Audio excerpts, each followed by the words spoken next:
Welcome to Shoot the Breeze, a series on our podcast that celebrates the messiness of life, relationships, and Christianity, featuring my wife Lacey and myself, Nathan. It's creatively titled because it will be just us shooting the breeze, sometimes with guests, while occasionally saying something important. We hope you enjoy. All right. Welcome to our podcast. Thanks for having me. Yeah, this is my friend John, and actually, I interviewed his wife on our last episode, but both John and Lauren are leaders in Cultivate. We are. Here locally. Yeah. So, For very nice. going on a year now, I think. Yeah. I was going to make a joke about how we'll see about next year, but they were our leaders this last year. It was a decent 1 year run that we had. And So, John, tell me a little bit about about yourself. Okay, first of all, like, what do you do? Yeah. What do you do? I sell security software. Okay. Live here in Texas with my wife, and we've got 2 little kids, Okay. 3 and 4-year-old, and we've been back here in Texas now going on almost 10 years now. Yeah. Grew up here, small little town.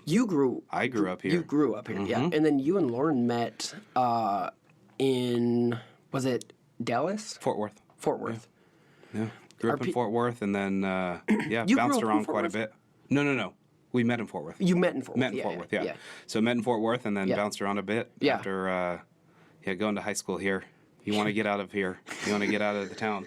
And quickly realized that after a couple of years of marriage and start talking kids and all of that, like, all right, small town is where Well, where we need to originally, be. Lauren did not want to come back here. Funny story. The first time that I took Lauren down to meet my parents, we were on our way back to Fort Worth, driving through literally the middle of nowhere, Texas.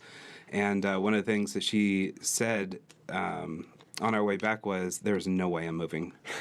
No way I'm moving there. Right. Well, you guys... And then we moved here. Yeah. Well, that was after moving to California first, though. Yeah, spent a little time in California, a couple of years in California. Which makes sense that you're in Texas Not now. in California. Yeah. Not necessarily in Texas, just not in California. Right, yeah. So, okay, you guys have been married how long? 11 years. 11 years. Yeah, Okay. we just celebrated 11 years this year. Yeah. Congratulations, by the way. Thanks. I told her, I was like, man, that is an accomplishment. So, seriously, fantastic. That's We got married young, and so, I think there was... What do you consider young? I was 23. And she was 24. She was 23, almost 24. Yeah. Because she's a little bit older than you, right? Yeah, a couple months. Okay. Yeah. I roasted her about almost being Good. 40. Yeah. Thank you. She was not happy. She needs it coming from someplace other than me, so I'm glad that you can help. Yeah. Okay. Oh, here we go. So, what is your favorite way to waste time? Oh, it depends. It Okay. depends. I love working outside. Okay. So, in the spring, I'm pulling weeds, and that's Right. how I waste my time. Yeah. But I like working the yard and getting out there and doing that. But after a long day of work, just sitting on the couch, kind of vegging out, and Yeah. Well, you and playing I, with the kids. I was gonna say you and I like some of the same YouTube channels. We do. Yeah. Yeah. Right? Like you and I had talked about how there's this one guy who like shoots things and blows things up. Yeah. Yeah. Yeah. Fantastic channel. Yeah, it's Demolition Ranch. Yeah. Well, don't say it. Well, They're not like giving us money Sorry. to promote. Sorry. Scratch that. That's not the name of it. That was one I just made up. Yeah, exactly. Just off the cuff. No, okay, so, okay, yeah, various things. Well, okay, can I need to, because I do know a little bit about you, one of my favorite hobbies that you have when you're stressed is laying in the yard pulling grass. Yeah. Pulling crabgrass, right? Yeah. We had crabgrass. Yeah, I was going to say, you don't have it anymore. I've spent like 17 years of my life, I think, laying out in that yard just pulling crabgrass in 100-degree heat. I don't have any right now, so that's cool. So now I'm hobbyless. Yeah, exactly. Open to suggestions. Yeah. Okay, so like currently searching. Yeah. No, so okay, so you you like to work outside, like to work with your hands. Yeah, manual, getting hands dirty, doing something. Well, a lot of teaching myself new things. Kind of working on something and learning how things work, but getting out there and doing it. And this last year, you just built like not yard furniture, patio furniture. I tried. Yeah. Yeah. That was a failure. No, they looked great though. It looked great. It looked really good. It was horribly uncomfortable. It was like a torture device. Well, you put the bar like what, right in the small of your back, or right in the middle of the back. Yeah. I had a couple nights of really restless sleep because of that. I stopped that. That's also a hobby that's not a hobby anymore. I like to build stuff. Yeah, I've built some furniture, not patio furniture anymore. It looked good though. I gave up. It looked good. I'm a quitter. I'm a quitter. Yeah, okay. So, and then last kind of intro question is, what would you say is the way you receive, like, love? Are you a quality time person? Are you a, like, physical touch? Are you gifts? It's the acts of service. Acts of service? Yeah. So you're a service guy? Yep. Okay. Yeah. Probably not a surprise to many people that know me, but that's it. Yeah. Okay. Acts of service. No, and we were talking about how you just like one of the things that you have a passion for, something that you feel like God kind of revealed to you over the last year was teaching people how to do. It's like practical. How did you describe it? So that was it was in the missions conference. So kind of just a little funny, I don't know, little story. But yeah, so in the missions conference, we're praying around, how do we feel led to support? Is there a specific mission that we're, maybe called to? So I'm sitting there praying, and it was very clear. Well, not at first. It was laid on my heart that I should help, focus on kids. Through life skills. Yeah. Like just things that maybe you and I and a lot of people take for granted, but seeing especially some of the younger generation having or not having the ability, not having the like access, knowledge, or somebody to help them learn things. I mean, as basic as an oil change, or we're talking about our mutual friend with some land. Going out and chainsawing and working with our hands and clearing trees and just doing some work. So that's what I heard. I was like, well, hold on, God, that's not what I'm praying for. I'm praying for who I should be, looking at to support. And it was more clearly put on my heart that no, this is where it's that's something awesome. you need to do. So that's Well, and it's like for me, I know the importance of that because part of my story is I didn't have a dad. Not that it was any lack on his part, but it was he just didn't teach us practical stuff like that. So it was later on in high school a youth pastor that took interest in me, and we kind of remodeled my parents' bathroom or my mom's bathroom at the time, and so it was through his. He was like a jack of all trade kind of a person. Yeah. And so it was through his abilities that I started picking stuff up. Sure. And so like the importance of that, especially for people who don't have a dad in the home or don't have a dad who knows that stuff themselves. Right.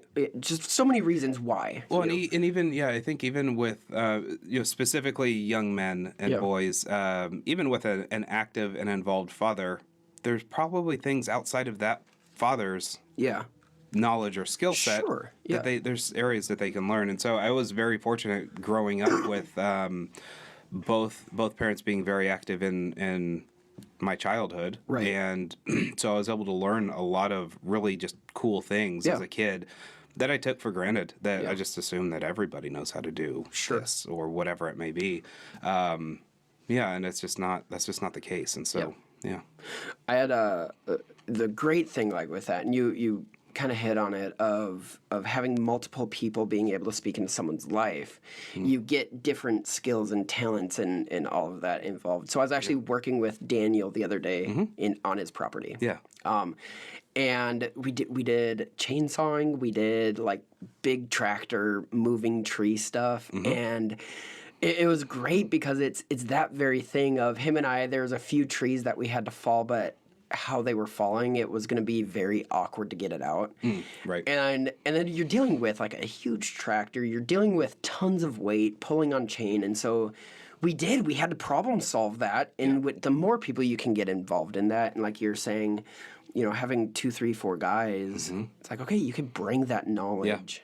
And so anyways, it's really cool. Maybe very easily also identify the people that you don't want to listen to also along the way. When, you know, well, you don't invite them. 4 or 5 people are telling you how it should be done. You're like, no, that's a horrible idea. We're not doing that. Next. You just identify your friends who you're like, they're not going to be invited. Yeah, right. So, okay, one of the conversations that Lauren and I had was on how, like, when you guys got married, you both come to this marriage with baggage, and I don't even want to say, like, good or bad baggage. Like, you just come to a marriage with stuff, right? And so... Like anybody would. Like anyone would. Right, right. And so, like, over the last... so, like, for her, she was coming into a marriage with trauma, with... both from her mom, with fears, with anxiety, which had caused her, like the behavior out of those mindsets was controlling, was, for lack of a better term, basically she said that she would just boss you around, but then she'd be like, I want to know your opinion, and then she would argue with what your opinion was. Right. There was no opinion. Yeah, exactly. Right, yeah. So basically, you had learned, because of that, how to respond. She said it was like a lose-lose. Yeah. So tell me, like, growing up, like, communication-wise, what did you see, or what did you learn communication-wise, and how to deal with normal communication, conflict? Like, how were you taught? Like, what was your upbringing with that? Yeah, well, so growing up, both my parents being former military, and then also just civil servants, whether it's, you know, medical or law enforcement, all of that. My parents did all of that. And so there was almost kind of a command structure, I guess, maybe that was in our family where, you know, as a kid, you listen to what you're being told, and you don't question that. Like, that's just what you take. Sure. But there wasn't... I don't think that there was an avoidance of conflict necessarily, but or of differing opinions necessarily. But at the end of the day, you can voice that it disagree. We could have voiced disagreements, but it wasn't... you weren't going to argue. You weren't going to certainly raise your voice, anything like that. Thank you so much for listening to our podcast. This is one of the many resources we make available for free at our website, cultivaterelationships.com. Our resources have helped people grow in their relationship with God and others. We've seen people set free from uncontrollable anger and paralyzing fear. We've witnessed estranged family members be reunited after working through our Freedom Booklet. We've helped people build healthy relationship and coping habits through our coaching videos. And all of these resources are made available for free because of the generous support of people like you. If you would like to become a partner, please visit cultivaterelationships.com/support. Now, I hope you enjoy the rest of this episode. Your family, I imagine, especially both being military, both being, like you're saying, you know, like coming at it as a civil servant, you have hierarchy. Yep. Very cognitive, I imagine, very pragmatic. Yes. Your conversations. And so I imagine coming in with someone who is more passionate, more like, you know, and Lacey's very much the same way. And again, not that one is good and one is bad, but it's two completely different styles of communication. Right. And so being raised like that, I mean, that's how everybody was expected to perform. And then you go into marriage, and it's now you're just mashing these two things together, and it's like, well, this isn't working. Like something's got to give. Some way we've got to find a way, like a happy medium on this. Yeah. So we've been married 11 years, and it's taken 11 years. No. You're like, we're still figuring. Anyone want to respond? Feel free to let us know what we should do. No, but so like in your marriage, how did you cope then with conflict? How did you cope with whether it's times or circumstances where you felt out of control? Yeah. What would you do? I would kind of just remove myself from the situation. Okay. A lot of times. Either you speak up enough and then it's just dismissed or met with objection, you stop speaking up. Yeah. Right? And so at that point, it's like, well, I'm not going to keep beating my head against the wall. Mm-hmm. I'll say what you want me to say. And then we're all going to live with these unmet expectations and disappointment. Right. Yeah. That's how conflict would you existed early. Yeah. Would you withdraw physically? Would it be a mental? Would it be an emotional withdrawal? Like, what would that look like? If someone saw you and Lauren interacting, what would they see? Like, from your for you? Yeah, I would say physical and maybe not emotional, because I'm not really, there's not a lot to pull back from emotionally, I don't think, but from me. But from her. Like, you can... Sure. Right? Yeah, like, if she's emotional, a healthy relationship, not that you match the person's emotion, but you meet them in their emotion, right? Right.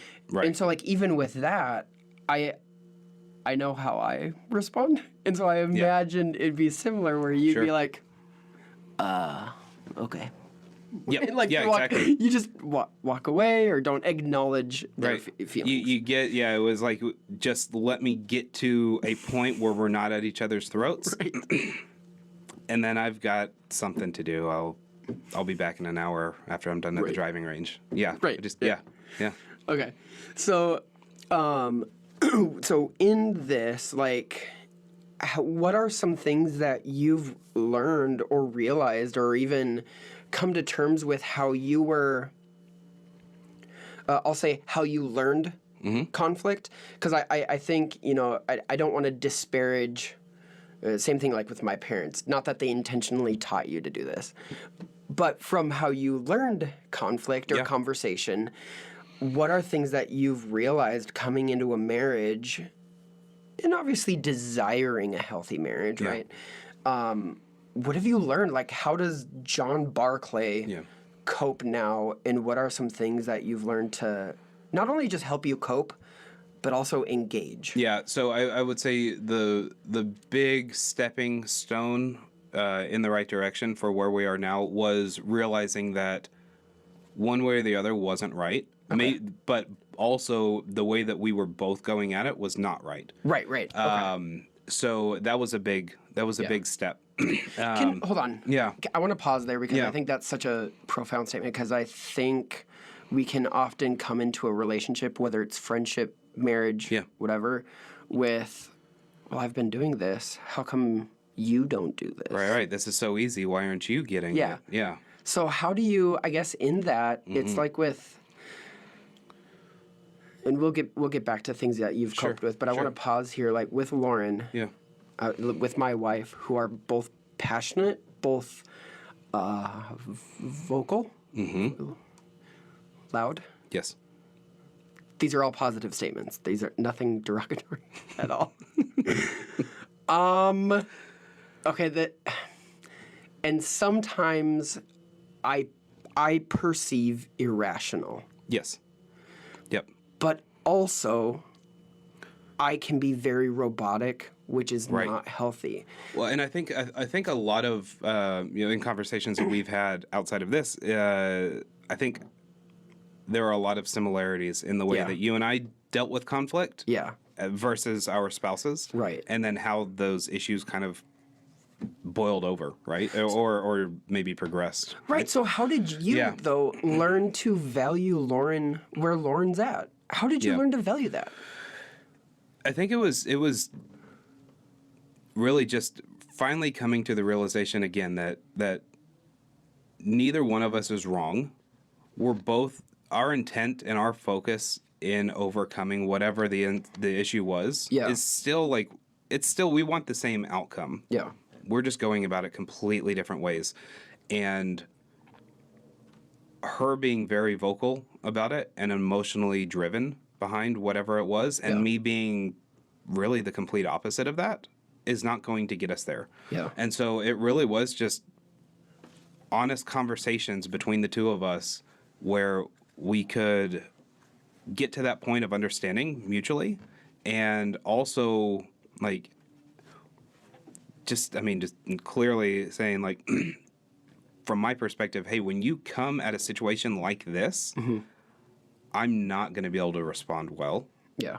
So if we want to have a productive conversation and resolution, then I need you to tone it down a little bit, and I'll step up. Okay. I'll be more verbal and honest, not just trying to get out of that argument and disagreement. Almost intentionally engaging in that, because it's like everything in you and I is pulling at us to be like, we're out. Yeah, tapping out on this one. Absolutely. Where is the next part in this conversation that I'm, thinking through this in my brain, that I'm like, all right, we're gonna get to this point, and then I'm gonna be able to like, yep. Uh-huh. And like slowly fading back, like, yep, gone. Okay, yep. bye. Yeah. So, but I think from both perspectives too, because if I do that and I'm still met with that same, what I perceive as this animosity or I forgot what how you had put it, but irrational. I was gonna say passion. Approach, right? So if that's how I'm perceiving this, I can still make an effort to meet you somewhere, but if that's still where I'm met, then it's still not going to be as impactful as if the other person is also making that step to meet you halfway to get to that desired outcome. There's individual responsibility, but then also there has to be a cohesion, a coming together of here's our main goal, and we do have to work together. Absolutely. Yeah. Okay, so you're going back to, like, what are some things that you've had to learn to engage, to be intentional, to even meet her, I want to say emotion, affirm her emotion. Yeah. I think the affirmation is definitely part of it, because I think a lot of the way that I perceived conflict previously or in the past has been, how can I get out of this? Yeah. And so that's been I think one of the biggest challenges for me is to not view a conflict as let's get this done and behind us and never bring it up again, as to more so let's work through this, figure out whatever it was that caused this, so we don't have to deal with this again, ideally. That's still I think my goal and our goal.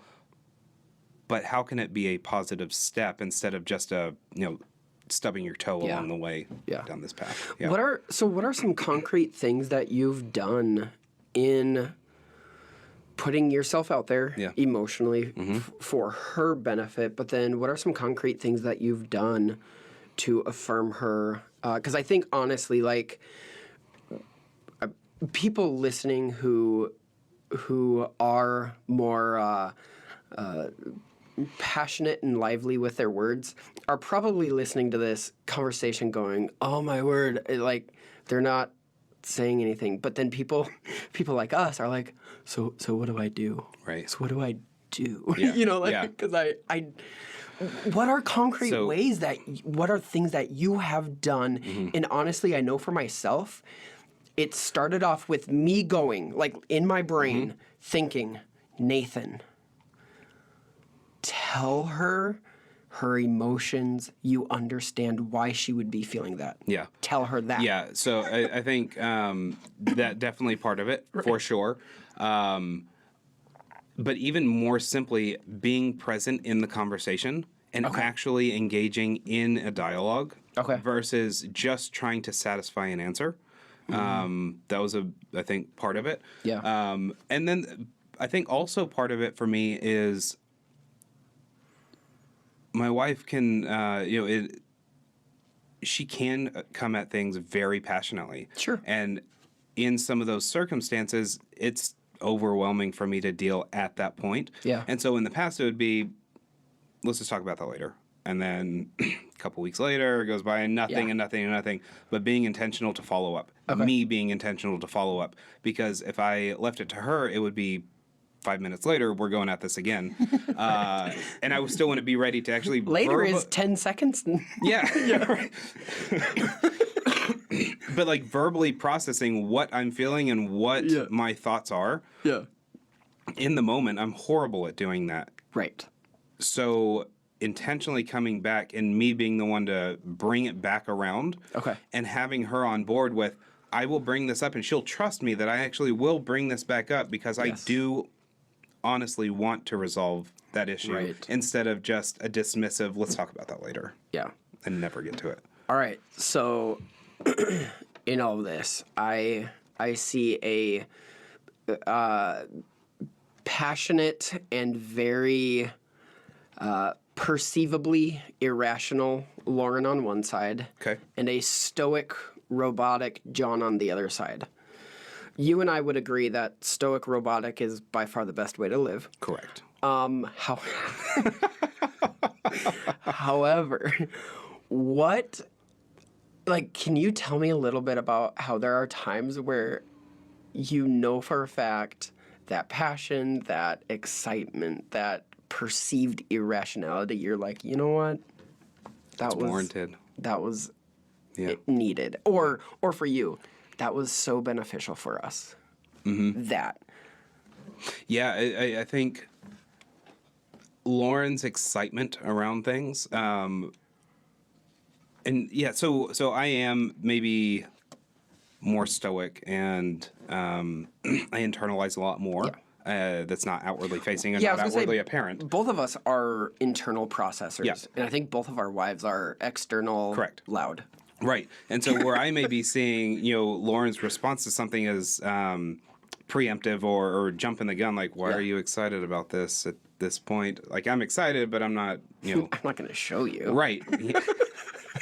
Right. But yeah, I mean, there have been several times where Lauren's excitement has got me excited about something that I'm almost trying to suppress. Like, I'm excited, but I'm not that excited. And that excitement has got me pumped up and really energetic and excited about things when that's how I'm feeling, but I'm just not to that point yet. Right. When it's just, it really is more just trying to suppress some of these things instead of showing it, which for me, it's moving in the right direction. And for her, it's pulling me along in those situations to meet her where she is at also, and rightfully so. Yeah. One of the biggest things it was so funny because it was literally like this flash of revelation, okay?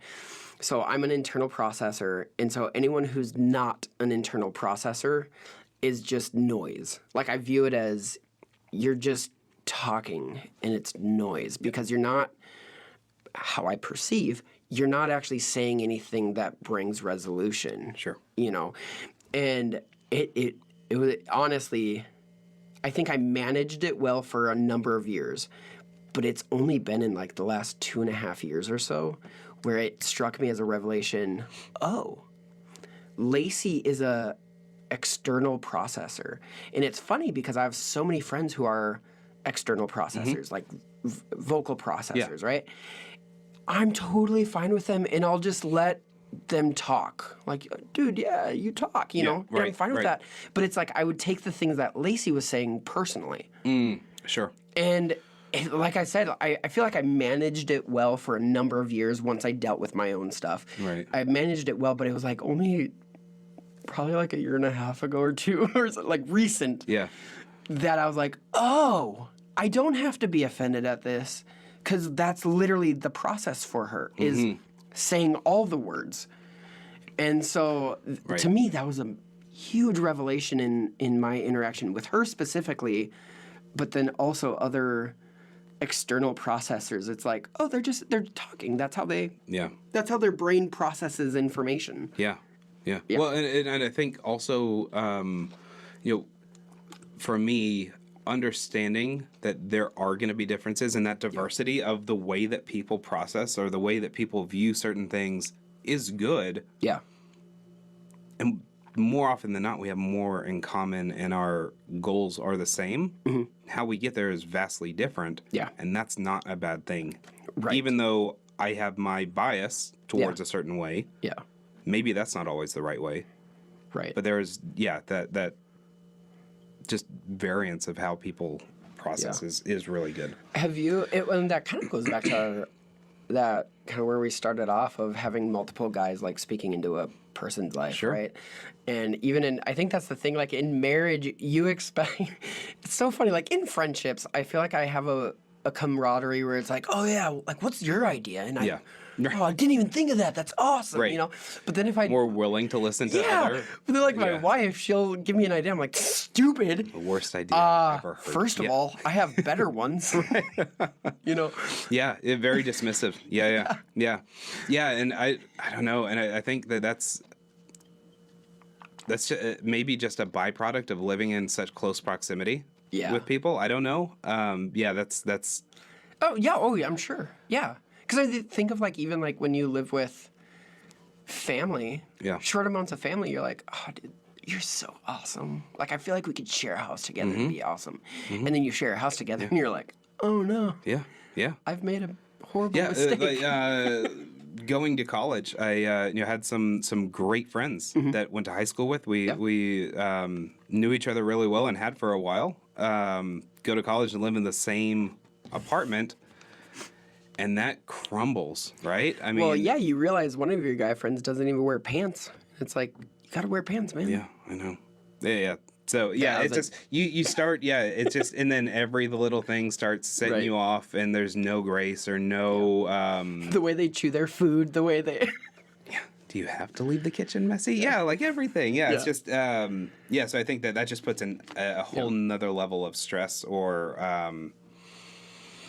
I don't know, complexity to a situation, right? Oh, yeah. So tell me about, like, what has been your process, you and Lauren, with commitment? Because I know in our marriage, we had entered the marriage, because my parents had gotten divorced. We had entered the marriage with a few rules, and they were based on our own experiences, but one of them is, we won't joke about divorce. Like, that's not going to be a funny joke to us. Sure. And I imagine, like, especially Christians in general, probably more of an unspoken rule, but that was something in our marriage Lacey and I had to talk about, because that had been my experience. But no, I think more than those details there, but what I want to talk about is, like, the commitment level and what place does commitment play in your willingness essentially to fight it out? Yeah. Well, I think we had very similar, I don't know, you could say rules, I guess, but we wouldn't even talk about divorce. Like we spoke about it before we were married, constructively around our viewpoints around it and all of that. And we were both very much on the same page of, that's not an option. Like, it's not even on the table. For us. And I mean, even through some of the more rough times that we've had as a couple, it's not even entered into my mind as an option. I mean, even in the darkest places that we've been, it wasn't there. And I would venture to say for Lauren the same thing. It's just not even. It's not even an option for it. There wasn't even an option for us. And so there was always this level of commitment there, whether we were pursuing that or not was a different story. Right. So like I said earlier, coming to the kind of this mental realization for myself of we're on the same team and going for the same outcome. Why is this conflict causing such an issue? And really working through that, and then taking that resolution or looking at it from that perspective was one of the bigger steps. One of the, we never used divorce as a tactic. But one thing Lacey would say is, honey, I have a pillow and you have half a lung. 10 seconds max. Hey, at least it's not divorce. No. That's right. No, you know what's interesting though, is dark humor, is when you take divorce off the table, you have to be more creative in how you resolve conflict. So I think one thing to clarify. So just saying you're not going to talk about divorce doesn't mean it's off the table either, right? For maybe other people. Yeah. So whenever I say it wasn't even an option, like it literally wasn't an option for us. Like you can ignore the word divorce and never mention it. Yeah. All the while you are separately going. You have a lawyer on speed dial. I just don't live there, and I haven't seen my spouse in 7 years. Yeah, that's no, like so. Yeah, it wasn't. It literally wasn't an option for us. Well, and that's what I mean is like when you take that option off the table. Yeah. And I know some marriages come into marriage with that just being one of the options of conflict resolution. And that's what I mean it's a horrible way to go into a relationship. Oh, yeah. It's like choosing, it's like having one of your options at anything be failure. Like, well, I mean, we can always fail. Yeah, if this doesn't work out, then... Failure. Yeah. And so I do want to preface or caveat that I'm not giving advice on all issues. This is a very, I'll say, one-sided topic right now, okay? But yeah, I think when people enter into marriage with the option of divorce on the table, you really do limit the success, the potential success and growth that you'll experience as a person. And I know for a fact, I am the guy I am today. I'm able to ask John Barclay questions I'm not used to not be good with words and like I'm able to have an ongoing conversation for an hour with multiple guests solely because of my wife. Yep. Right? Like her passion and pushing me to be a better communicator was so incredibly hurtful and frustrating and to me worthless. But I look at now and the fruit of it, right? I'm like, okay, I've grown so much because of it. 100%. Right. And but it's all come out of having the willingness to work through hard conversations. Yes. Right. Yeah. What would you say? Like, how would looking at your life and who John Barclay was pre-Lauren to who John Barclay is today, what are some areas where you're like, oh, I know, like, I would not be X, Y, and Z, We wouldn't be living in Texas. If I was only doing what I wanted to do and was, I think, when we entered into marriage, very selfish person. Okay. I think had Lauren and I not worked through some of the conflict and I not grown and she really dragged me kicking and screaming through some things. No, you wouldn't be kicking and screaming. You would just be laying there. Yeah. Just totally limp. Yeah. Dead weight. No, I mean we wouldn't be here. We wouldn't have the two little kids that we've got. I wouldn't be in even the career industry that I'm in now. What did you want to do? Like in high school, like thinking back, like what was it? I don't know I gave up on what I was wanting to do out of high school. But no, I mean before the industry that I'm in now, I was in a hobby industry, and I was selling scuba diving equipment and teaching people how to scuba dive. Okay. And it was a fun job. I loved it. It was a blast. Looking back at it now, there was zero way we would have been able to financially support a family. Okay. It was very destructive or disruptive for our marriage because a lot of the things that role was putting on our relationship, and this was before kids. I mean, I just wasn't home. I was traveling all the time, like 5 days a week kind of stuff, and out of the state, all over the country, all over. And so but the job was fun. Yeah. And she was one of the biggest, I think, biggest cheerleaders for me. And also, I don't know how to put it, but like the people to kick me in the rear end to get out of that and really see the potential I had outside of this really narrow focus. Yeah. Yeah. Which is funny because you look at what you do now and it's entirely relationship based because Absolutely it is. You sail. Sell. Sail Sail a boat? I don't sail. No. I don't go in the water. You have people buy things from you. Sell. Sail.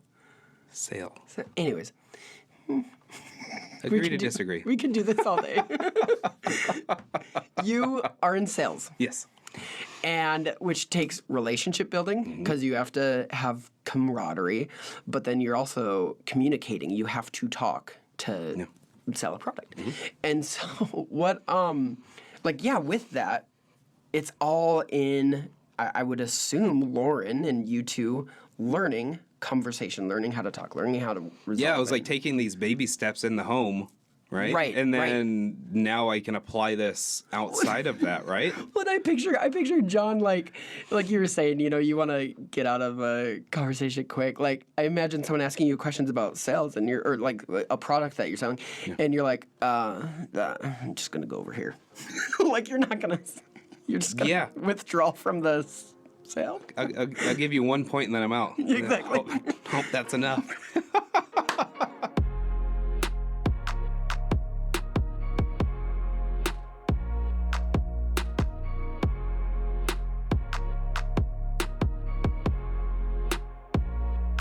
There was a lot of, a ton of growth that out of learning how to effectively deal with conflict resolution, that really stemmed there, and then, had its fingers in all different aspects of my life and Lauren's life. Yeah. So, okay, taking this conversation from you and Lauren, you've talked about how you've grown in that relationship, right? And so I'm picturing stoic John, non-verbal, conversational, relational John, okay? And I'm picturing what I imagine what a relationship with God would look like. And I perceive that would be very controlled and according to what your expectations were. Sure. Is that fair? Yeah. Like, what would you, like, growing up, what would you say or how would you describe your relationship with God?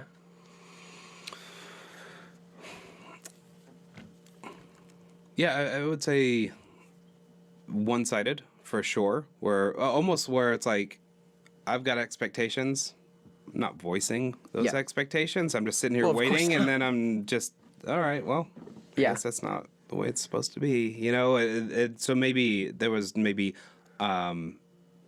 just unmet expectations for what I perceive that relationship to be. What were your expectations? I don't even know. Well, is there any, do you remember any time where you're like, okay, here's what I expected God to do or be or say? I think I saw God more as this ruler who's just, almost like a dictator type of personality where you're commanded to do something and that's what you do, and you don't question, and you don't ask for anything because maybe that little thing that you want doesn't really matter to him. Yeah, that's kind of how I viewed a lot of that, I think, growing up. Well, and a lot of, I imagine you probably viewed him a lot of how you were related to, like, very militaristic is more abrasive than what I mean. I mean just that stoic, cognitive. Yeah. Here's a decision. We're doing this. You don't have a say in it. Yeah. Is that fair? Or? I would say maybe very pragmatic. Yeah, pragmatic. In that view. Yeah, absolutely. So if you take the last 11 years with Lauren and with how you've grown as a person, what are some things that you've seen in your relationship with God to where it is today? Mm-hmm. Well, yeah, I would say, growing up, was raised in a Christian house, and I think had a really great upbringing in the church, but it was also not a personal I didn't view it as a personal relationship or, with God. Yeah. So since being married and working through a lot of that, part of what has grown with both Lauren and I has been that more intimate walk in our faith, in a relationship with Christ. That's absolutely been an area that's grown significantly, and honestly, significantly in, I wouldn't even say 11 years. There was a long point early on in our marriage where I saw myself as a Christian. I was doing nothing to progress that. Okay. Zero. Yeah. Like to the point where not just I wasn't reading the Bible or, participating in devotionals. Like, I didn't want to go to church. I didn't want to do any of that. Right. And not that I didn't like going to church or whatever. It's like, I don't have anything else to learn. Yeah. There's almost kind of the perspective I almost look at it now, seeing like, why? I don't know why I was like that, but that's changed significantly. Yeah. And this, I don't know, hunger for more. Yeah. Yeah. Maybe the past 5 or 6 years has significantly grown. Because I imagine a lot of us, especially growing up in church and especially growing up, I'll say more conservative. Sure. You pick and choose the denomination. I'll just say conservative. I know that was more along the lines of maybe toward what I would understand is just a distant relationship with God. Definitely. There was, there were a few different denominations that I was raised in. Right. And looking back, I see some value in those different denominations. Absolutely. Kind of cherry picking some things maybe, but definitely I think the more ritualistic denominations that we were in growing up, the less personal I felt, absolutely, with my relationship. Okay. Even just interactions with other people in the church, like in the actual building itself. Yeah. You come in there, you up, down, kneel, stand, and do all of this, and it was like you're not there. I perceived it as I'm there to do this whole act Perform stuff and listen and kind of listen, and that was it. And that was all I was getting out of a service like that. Right. Yeah. So with that, what are some things that I could use the question like theologically, but maybe more for you. What are some things that you had to release to be intentional in pursuing a more intimate relationship with God? Because like you said, you did have expectation. Yeah. But what were some things that you've had to release and I guess speak to some of that? I don't know if this will answer your question, and so we can go back to it. I think the biggest thing for me was realizing that relationship is not one-sided. And by one-sided, do you mean him pursuing you or you engaging him? Him directing and commanding and this is where you're going to go and this is that. Like that's not the relationship that I have today. Okay. So it's definitely more of two-way caring friendship almost type of relationship, I would say. Yeah. So that was one of the biggest things is getting to that point. Okay. And then also again, I don't know if it'll answer your question, but I think also one of the bigger things was coming to this realization that God does desire the best for you, even if you think it is insignificant for him. Oh, okay. Yeah. Okay. So, like, in areas of, like, your own personal, like you said, you were more selfish. What are some things that you had to, if you will, I have to give these up to have the more intimate relationship with him? What were things that you would have to say? You know, obviously your perception is I have to give these things up. Judgmental. Okay. This crazy judgmental attitude towards even other Christians. Yeah, I would say that my view was very rigid, and this is how you worship, this is how you act, this is how you should pray, you know, whatever it may be, and giving that up, and again realizing that well, at the end of the day, it doesn't make a difference. Yeah. To me, it doesn't make a difference how the next person worships. Okay. Or praise. So long as we are all focused on the same thing. Yeah.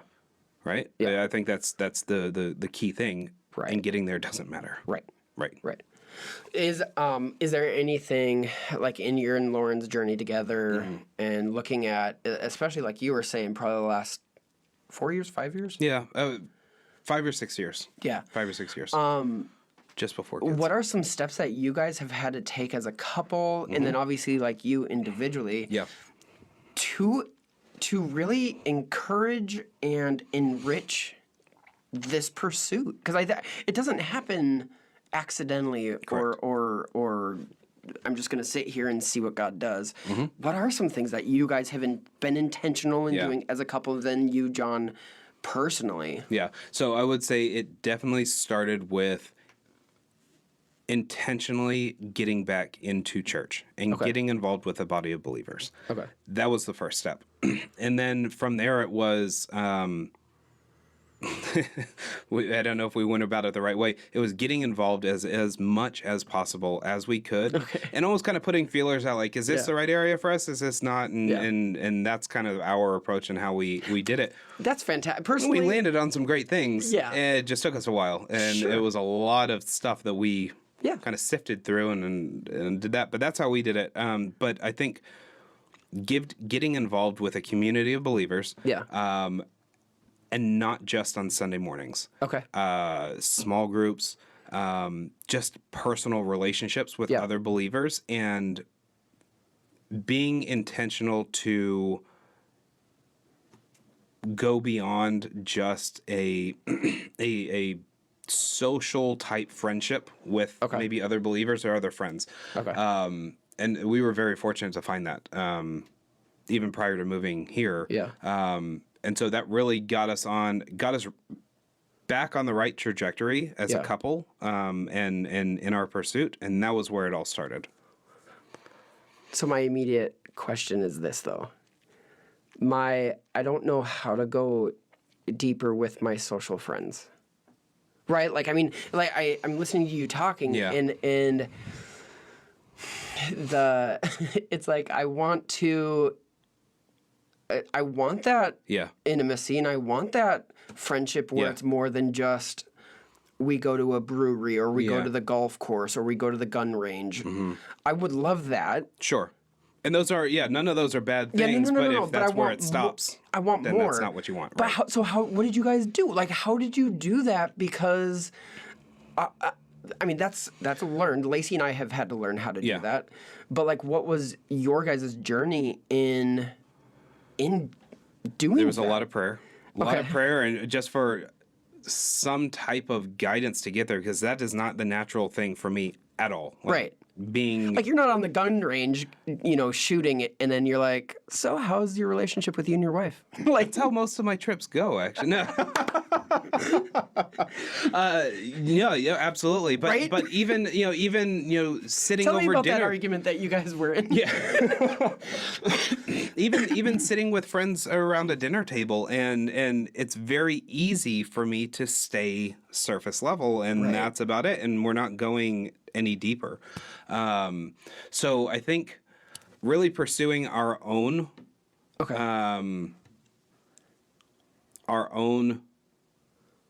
faith and relationship with God led us down the path to be able to have conversations with others and go about it that way. Also, though, I think it was stepping out of our comfort zone and getting involved in a small group that was not our core group of friends that we were socializing with. So it was getting uncomfortable and getting involved with another group. Okay. Which helped us get to a point with our core group of friends that we could start bringing some of that into our personal relationships and merging some of that together if that was possible. So, so it sounds like there was multiple facets to what you guys had to do. Number one, like you were saying, it's you and Lauren individually desiring and seeking out like your own relationships with God. Correct.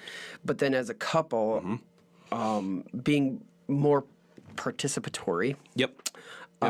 In the church. Yep. And like you were saying, filling out. But it was participatory in the sense that it wasn't going to check a box. It was going in together with a mindset of we're doing this not just to show our faces on Sunday morning. Like we're good Christians. Right. Exactly. Yeah. It wasn't doing it from that sense. It was going with an authentic desire and yearning for our own personal and marital relationship with God. Yeah. And then, so then it was also you guys, I think you said this, ultimately it gets down to that vulnerability that you, like you were saying, you being vulnerable with this group of people that you originally wouldn't have considered your closest friends or anything like that. But then bringing...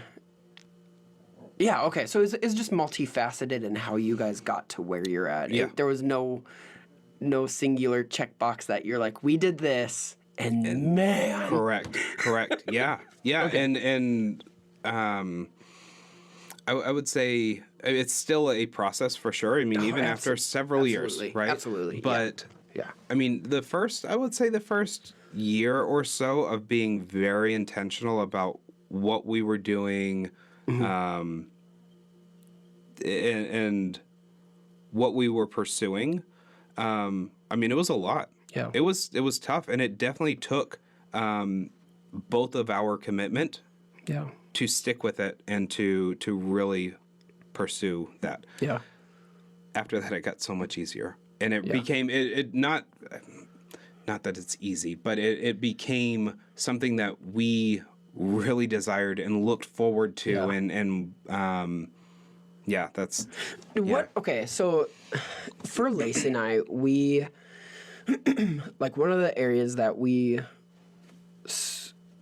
strive to have in our life are people who are intentionally vulnerable and willing to let their mess show, right? I mean, like, I want to word this right, but essentially, I guess maybe that was my next question for like you and Lauren.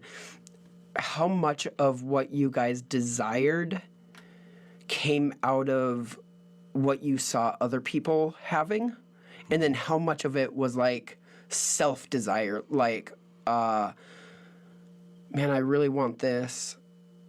I'm just going to go to church and hope that I see that. And then I'm going to step into that. Yeah. So... Did that question make sense? I think so, but I'm probably going to answer it Just totally tangentially. No, that's great. I think a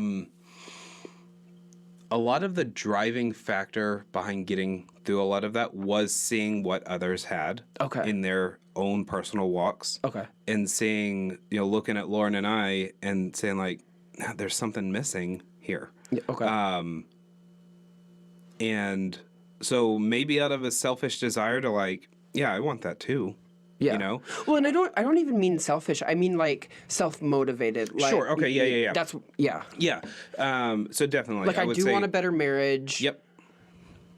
I'm gonna take the steps to engage people who I perceive to have healthy marriages. Sure. But then conversely, on the other side of it, going, I didn't even think of how I see that person operating, but I want that. Sure. Like, that's what I mean is like the self-motivated, here's desires that I have, and then I see something that I want. Yeah. Right. Okay. Yeah, absolutely. Okay.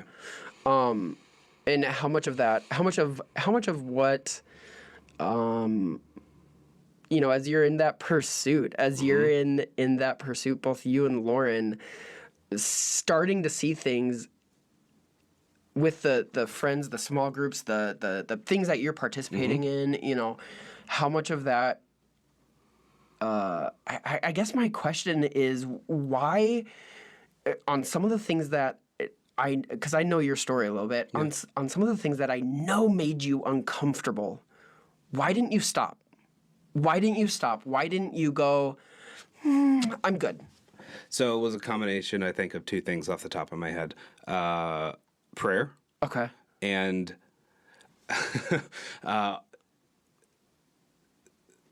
there was one time in particular that I remember praying about something about taking this next step and thinking like, I don't want to do this. God doesn't want me to do that, and that's what He is going to tell me right now. And then it's the total opposite. So you're like, oh, great, I must have said something wrong. Right. So there are lots of prayer. Okay. And truly desiring to hear His voice speak into that. That was one thing. And then Lauren, kind of, like I said, kind of dragging the dead weight along in some areas for sure. Yeah. And I honestly, like, that is, how do I say it? Like, that is, for me, been so vital and I think both her and I have dragged each other at certain points, right? But that's where my stoicism and my own maybe lack of desire, in fact, negative desire, to participate in a lot of what I'm participating now. I'm a lot more charismatic, weird-ish, but it's come out of being in relationship with someone who is so passionate, who, I do it. There's been times in my life where it's like exactly that. I can't get excited about anything. Yeah. How come she gets to be excited about stuff? And at least that was my own question. Okay.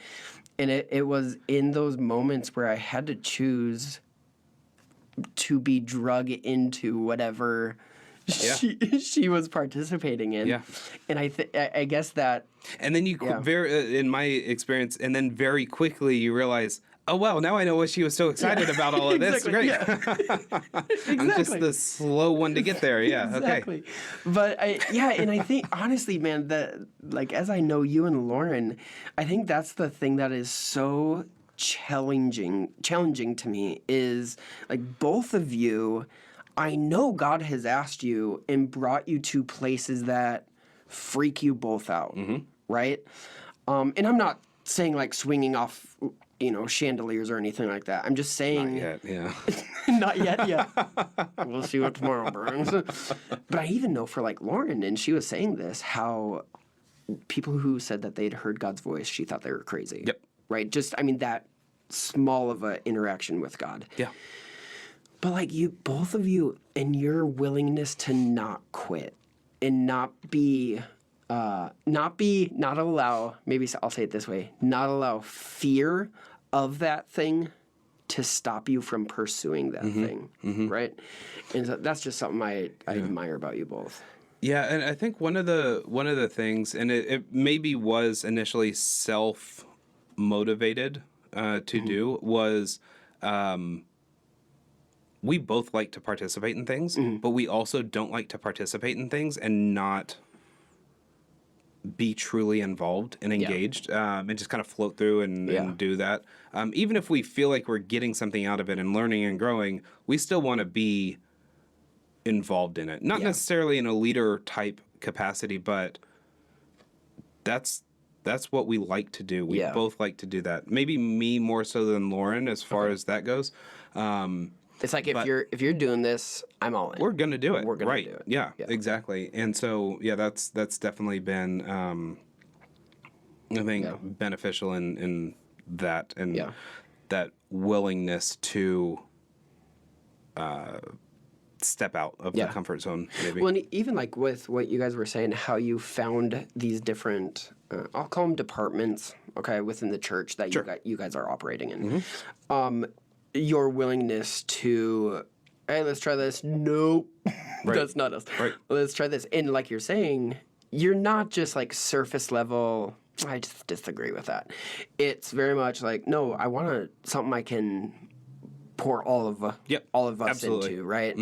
And so to me, that's such a huge encouragement to people who serve in the church, because oftentimes I think we serve out of a sense of either duty or obligation. Like, well, this department doesn't have a need, so I'm just going to serve over here because I have to. Right. But what ultimately happens is when we serve where we're either not gifted or not passionate about, number one, that comes off to the people you're serving. Correct. But number two, what if someone else came into that department who's passionate, but they see it, it's already filled. I'll go serve somewhere else. Right. Right. You're now stealing from someone else who is gifted and passionate in that area.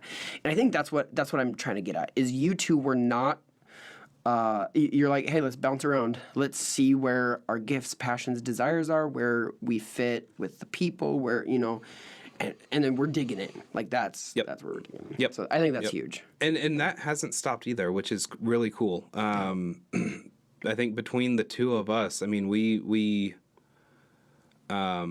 like to explore and try new things and kind of keep going at it.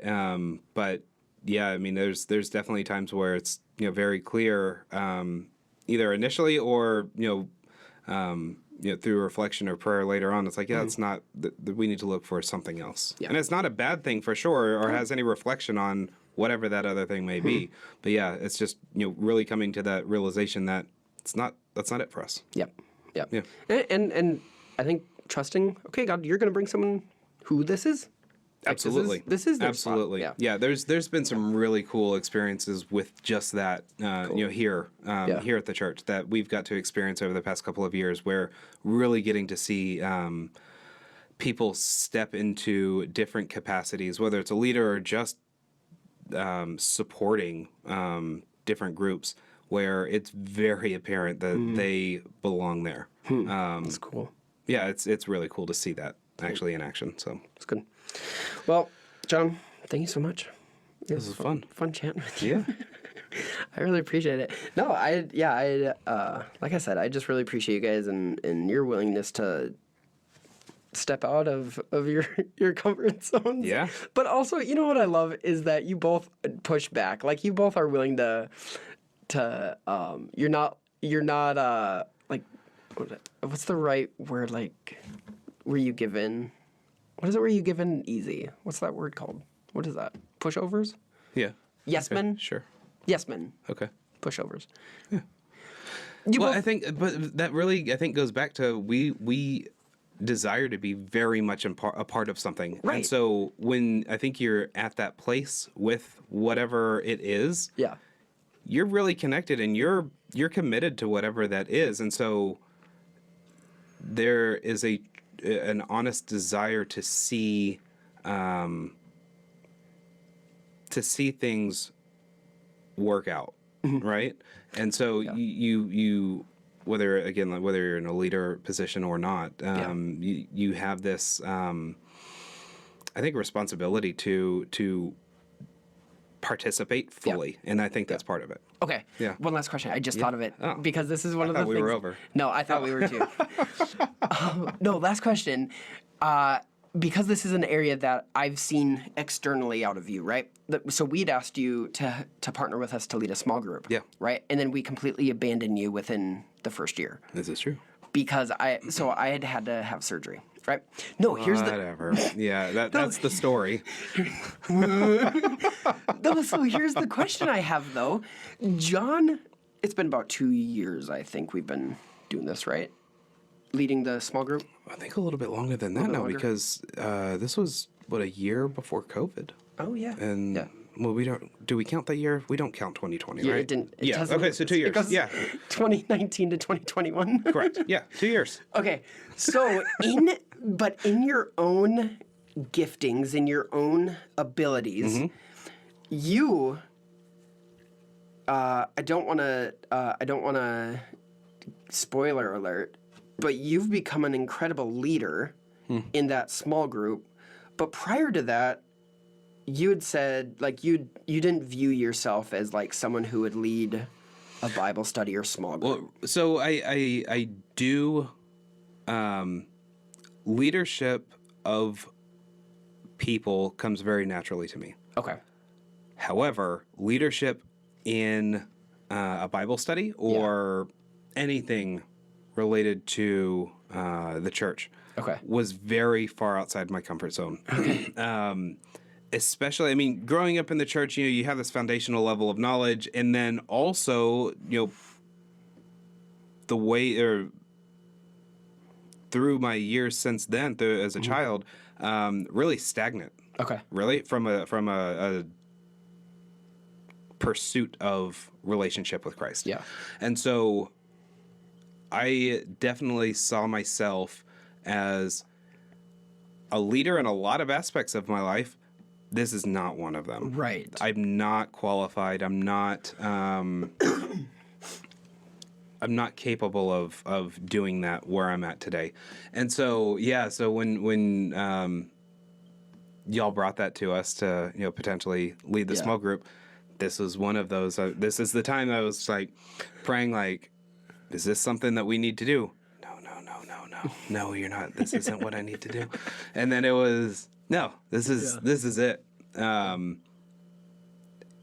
even at that point, it was like, I'm still not qualified to lead this small group. Yeah.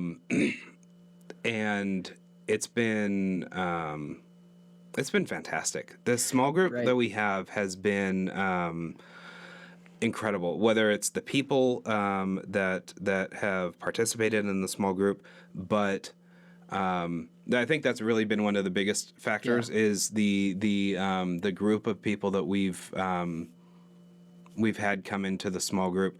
But it's very apparent that the Spirit is moving within that group. And so you just kind of never know what's going to come out of that. But as a leader, it almost makes it a little bit easier and a little of the pressure off because, it's. Well, you guys have cultivated such a atmosphere of intimacy, of vulnerability in the group that we can literally tell jokes, but then in the next second be crying with someone who's struggling with something. You know? Absolutely. The power of a small group and of authenticity in a small group is incredible. Oh, it's so huge. When you've got a group of believers that is willing to be uncomfortable and raw and honest and but also there for each other and it really is awesome. We're very fortunate with that. Well, and I love the demographic of our group. Like almost over half of the pastors on staff are in our small group. Yeah. And so what I love about you specifically being a leader and feeling like you're so not qualified, and now you're the small group leader of... I think you've got to love God's humor, right? Oh, absolutely. It's fantastic. Yeah. I mean, from a couple years ago saying I'm not at all qualified to do that to Just wait. Yeah, leading a group of the majority of the pastors on Correct. staff at the church that you attend. Correct. It's right. You gotta love God's humor to that. But I think it also shows. I think it also shows that God sees in us things that we don't even see in ourselves. Absolutely. You know what I'm saying? Like Absolutely. He has such a hope for us. It's if we are willing, and I think that's something that I do admire about you and Lauren. If we are willing to be moved outside of what I consider to be the standard of how things should run, He can bring how He actually designed you to fruition. Yeah. You know what I that mean? light is shown in all kinds of areas you never would have expected to see. So good. Yeah. Okay, we got to shut this down. John, thank you so much. Such a awesome conversation. Yeah. Really appreciate your vulnerability. Your willing to talk. And When are you going to fly me back to be on the next podcast? well, I was gonna say I'm not Joe Rogan. I don't fly guests in. Come on. I know. You need some red lighting and.